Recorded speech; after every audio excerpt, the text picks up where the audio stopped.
What's up YouTube, it's TheSpaceWizard here, also known as Storri the Nord from my Skyrim longplay series, and in this video we're going to be going through everything that Storri the Nord has done, from the quest Unbound all the way to my last resolved quest as of now level 25 with Storri the Nord.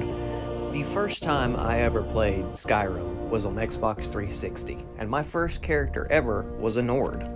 In my current playthrough with all of my Skyrim knowledge, I'm trying to recapture that youthful essence of that Berserker Nord character that I created a long time ago. The approach to this playthrough was very direct in the beginning, going ahead and ticking off the Bleak Falls Barrow and First Dragon Fight and the Way of the Voice questline. If Storri the Nord is going to carry any kind of weight in Skyrim, he already had to become a Thane of at least 2 to 3 holds, which is why I went ahead and became Thane of Whiterun, Morthal, and Falkreath in the very beginning of my playthrough. It was around this time where I began to notice that I was going to start needing some type of housing, whether local in Whiterun or on the way. So I went ahead and decided to invest into Breeze Home. I also invested into Golden Hills Plantation and Hingerheim as all little local hub bases for the Whiterun area, seeing as I always seem to reside in this location the most when I play Skyrim. With housing under my belt and Thane of 3 holds as well, it was time to travel out and begin some other quest lines, such as some Daedric quests, the Thieves Guild quest line, and the Dark Brotherhood quest line. There are a few items in each of these quest lines that I'm seeking after, and we'll get to those in a later date and time, but this is just currently where the path of Storri the Nord is heading.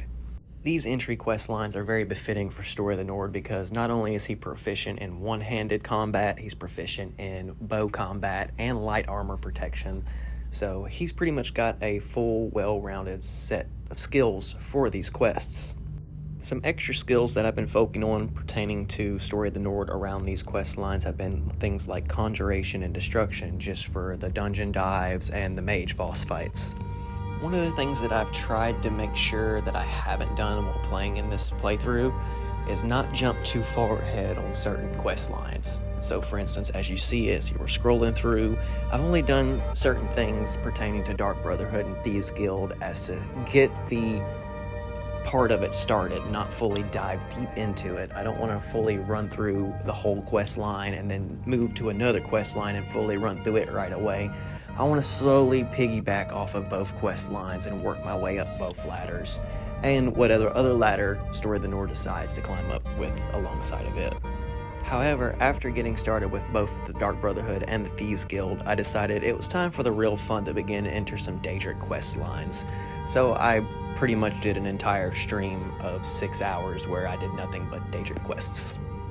Seeing as I already had some of these side logged in my quest log, I decided to go ahead and run through them, get them done before I fully reach level 25. That way I have access to things like the Black Star, Maroon's Razor, and other key items that could potentially help me further in other fights ahead of time.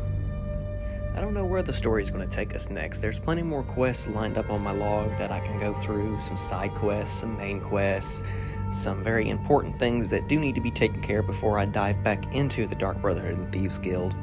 And it's crazy to think about, but only 57 days have passed in Skyrim since I've started this entire journey. And to think of all the stuff accomplished in just 57 days is kind of mind-blowing for the amount of things that Storri has managed to do. From whether it's escaping being prisoner in Helgen, to fighting dragons, to becoming aligned in new alliances, or even becoming Thanes of different holds, Storri the Nord has went so far in those 57 days, and it's just insane to kind of look back on and think of how many hours I've put into this long play series, how much content is available on YouTube for you to check out in case you love Skyrim. And yeah, I usually don't do commentary for these Skyrim videos, it's just gameplay, so if that's something you're into and you want to check it out, make sure you hop over to that Storri the Nord playlist, start from the beginning and check out and see everything that Storri the Nord has done. At some point, I'm going to be updating all the descriptions with the full physical narrative so you could also read along with Storri the Nord's adventure. However, that's going to be a lot to type out, and I got a lot to catch up on in the time. So, if you enjoy Skyrim videos, if you've enjoyed this video, hit that like button, follow, and I'll see you in the next one.